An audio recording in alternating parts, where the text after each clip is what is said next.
Doing hi, welcome to my YouTube channel. Today I'm going to show with you and share with you my information about how to come to Europe and how to settle up here your for a permanent residence and nationality. So आपको मैं आज बताऊंगा guys सबको लोगों को यहाँ पे अगर आप यूरोप में आना चाहते हो तो आप किस कंट्री में आइए सबसे इजी है अभी तक आना और सबसे चीपेस्ट है। तो इसमें से एक कंट्री जो मैंने चूज़ की है वो है पुर्तगाल।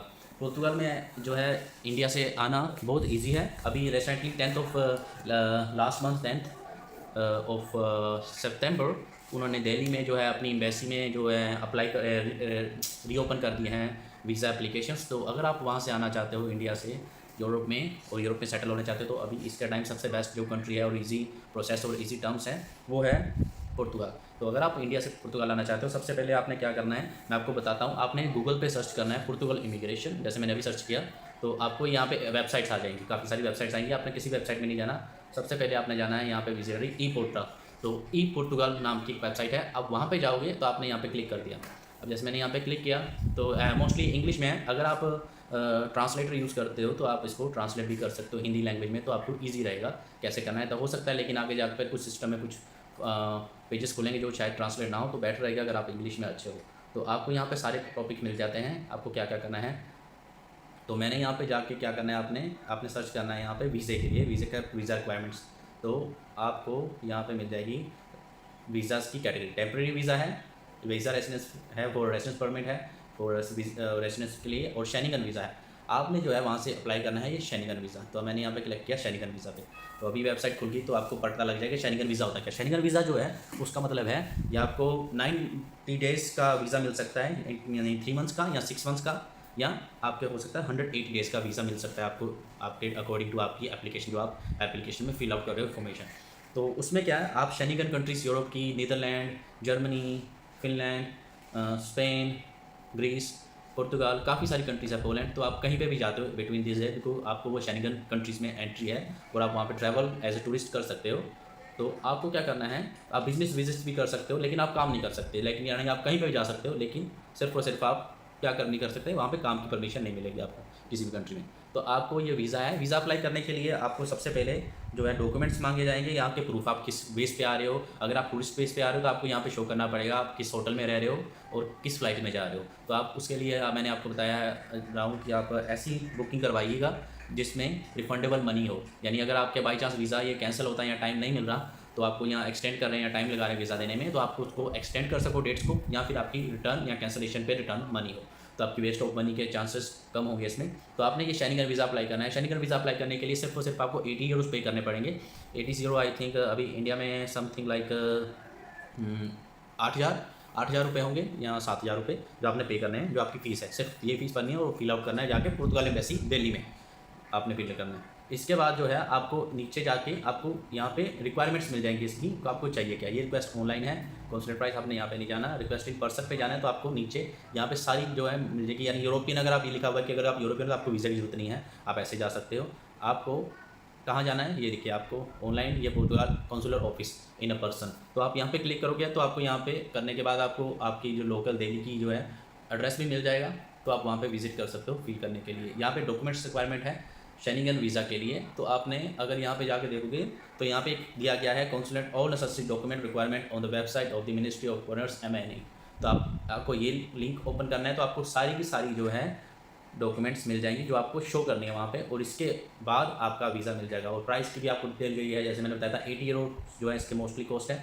लेकिन अगर आप कुछ यहाँ पे बच्चे हो, छोटे बच्चे हो, अंडर एज हो, तो आपकी जो कॉस्ट है वो हाफ़ हो जाएगी, 40 यूरोस हो जाएंगे। तो फ्री ऑफ चार्ज भी है। जो यहाँ पे स्पेशल आते हैं किसी 6 साल से छोटे हैं उनके लिए, स्टूडेंट्स, टीचर्स जो यहाँ पे अगर गाइडेंस ने ट्रेनिंग के लिए आते हैं उनके लिए, रिसर्च के लिए, या आप किसी ऑर्गेनाइजेशन से आ रहे हो तो आपको फ्री है, आप फैमिली मेम्बर हो यूरोपियन के। तो what is the deadline for the short term. तो हाँ, शेनिगन वीज़ा का एक और चक्कर है, अगर आप 15 दिन से पहले नहीं करवा सकते। बाई चांस आपने बुकिंग करवाई है नेक्स्ट वीक और आप अभी जाकर वीज़ा अप्लाई करोगे तो आपका वो एप्लीकेशन एक्सेप्ट नहीं करेगी। आपको कम से कम 15 दिन पहले वीज़ा अप्लाई करना है यहाँ आने से पहले, जो भी अगर प्लान किया है 90 डेज से लेके 15 दिन। तो आपको ये याद रखना है 6 मंथ तक, सॉरी 6 मंथ्स, हाँ 6 मंथ से। सो 120 डेज से लेके 15 डेज़ का टाइम है। इस टाइम के अंदर आप एप्लीकेशन अप्लाई करोगे, क्योंकि वो टाइम भी लगाते हैं। तो आई थिंक 1 मंथ इज़ 1 और 2 मंथ बिफोर, ठीक है, 1-2 महीने आप पहले कर सकते हो। तो इसमें जो है आप इजीली यहाँ पे आके इसकी वेबसाइट है eportugal.government.pt, पीटी मीन्स पोर्तुगल। सो इस वेबसाइट पे आके आप इजीली जो भी इन्फॉर्मेशन आपको चाहिए आपको मिल जाएगी और आपको वीज़ा मिल जाएगा। वीज़ा मिलने के बाद आपने यहाँ पे आना है, आपको स्टम्प लग जाएगी इलेक्ट्रिक वीज़ा को, तो आपने वहाँ पे जाके लोकल म्यूनसिपलिटी में अपना घर ढूंढना है। घर ढूंढना है यानी आपके कोई फ्रेंड्स हैं कहीं पे भी है, हमको बोलना है मैंने एड्रेस करवाना है, तो आपको लीगली वहाँ पे आपका एड्रेस करवा देंगे आपके पासपोर्ट के। पुर्तगाल में आने के एक जो मैं आपको सबसे बता रहा हूँ, आपको इसलिए बता रहा हूँ क्योंकि पुर्तगाल में आप आते हो, आप इंडियन वीज़े के ऊपर आते हो, चाहे आपका शेंगन वीज़ा है, टूरिस्ट वीज़ा है, सिर्फ और सिर्फ यूरोप में एक पुर्तगाल ऐसी कंट्री है जहाँ पे आप इंडियन पासपोर्ट के ऊपर काम कर सकते हो, यानी आप आते सार यहाँ पे लीगली काम कर सकते हो।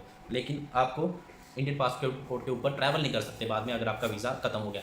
तो उस वीज़ा खत्म होने के बाद भी आप ट्रैवल करना चाहते हो यूरोप में या घर इंडिया वापस जाना चाहते हो, तो आपको रेसिडेंस परमिट होना चाहिए। रेसिडेंस परमिट अप्लाई करने के लिए आपको बता दिया मैंने, आप वहाँ पे जाओगे लोकल में तो आपको म्यूनसिपलिटी में सारी इन्फॉर्मेशन मिल जाएगी। थोड़ी सी इन्फॉर्मेशन मैं बता देता हूँ, अगर आप वहाँ पे आते हो तो आपको सबसे पहले 6 मंथ वहाँ पे काम करना पड़ेगा लीगली। तो लीगली तो आपको बता दिया, आप जैसे अगर आपको पासपोर्ट जो है वहाँ पे लीगल है, चाहे उस पर वीज़ा ख़त्म भी होगा फिर भी वो लीगल होगा, बस आपके पास एंट्री होनी चाहिए कि आप जब आए थे तब आप लीगल थे। तो उसके बाद आपने काम स्टार्ट करना है। तो आपने जब एड्रेस करवा दिया, आपको एक सिक्योरिटी नंबर मिलता है जो टैक्स सिक्योरिटी नंबर होता है, तो जिसे आप टैक्स पे करोगे वो नंबर मिल जाएगा। तो आप 2 नंबर लेके कहीं पे काम ढूंढो, आपका ऑटोमेटिकली काम चल पड़ा तो आपका टैक्स जो है एम्प्लॉय को भरना ही पड़ेगा। आप 6 मंथ तक ऐसे काम करो, 6 मंथ के बाद आपको एक डॉक्यूमेंट मिलेगा जो उसमें ये प्रूफ्स होंगे कि आपने टैक्स पे किया हुआ है, 6 मंथ्स के प्रूफ्स होंगे, वो आपने लेके जाने हैं, अपना पासपोर्ट लेके जाना है और आपने अपने घर का एड्रेस लेके जाना है और आपने एक पुलिस सर्टिफिकेट शायद लग सकता है वहाँ से कि आपने कोई क्राइम तो नहीं किया वहाँ पे, तो ये लेके आपने अपना रेसिडेंस परमिट अप्लाई कर देना है। रेसिडेंस परमिट अप्लाई करने के बाद आई थिंक ये 100 यूरोज़ टू 150 यूरो कॉस्ट होगी इसकी अप्लाई करने की।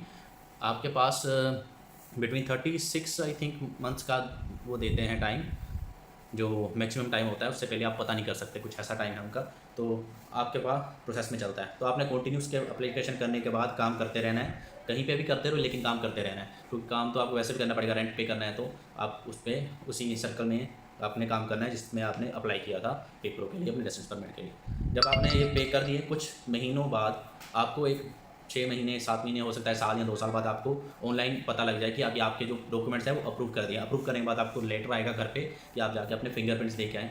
फिंगरप्रिंट्स दे देंगे, उसके फिंगरप्रिंट्स देने के बाद मे बी 40 डेज़ के बाद आपको रेसिडेंस परमिट मिल जाएगा। और रेसिडेंस परमिट जब आपको मिल गया तो उसको रिन्यू करने का प्रोसेस सिर्फ आपके पास काम होना चाहिए और आपने कंटिन्यू काम किया होना चाहिए नेक्स्ट ईयर, उसके बाद 8 महीने तक, और आपका वो भी रिन्यू होता रहता है। उसके बाद आप ऐसे ही आपका प्रोसेस चलेगा, आपने काम करते रहना रेसिडेंस परमिट के ऊपर, आप ट्रैवल करो जहाँ जाना जाओ और आप अपनी लाइफ को एंजॉय करो। 5 साल ऐसे कंटिन्यू चलाते हैं, उसके 5 साल बाद आपके सब पास ऑप्शन होती हैं, अगर आप नेशनल डी अप्लाई करना चाहो तो आप नेशनल डी अप्लाई कर सकते हो। तो ये गाइस प्रोसेस है वहाँ पे जाने का। तो किसी को भी कुछ करने की जरूरत नहीं है, किसी एजेंट के चक्कर में या किसी भी इमिग्रेशन वाले के पास जाने की जरूरत नहीं है। आप सिर्फ और सिर्फ एम्बेसी में जाओ, वहाँ पे अप्लाई करो, वीज़ा इजीली आपको वीज़ा मिल जाएगा।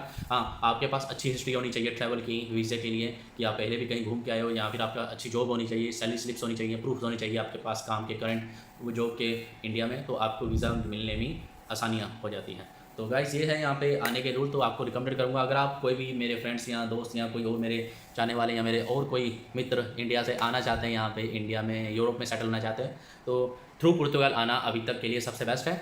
सो thank you for watching guys, have a good day, bye, I will see you next my video. तो तक के लिए सबको मिलते हैं, have a good day guys.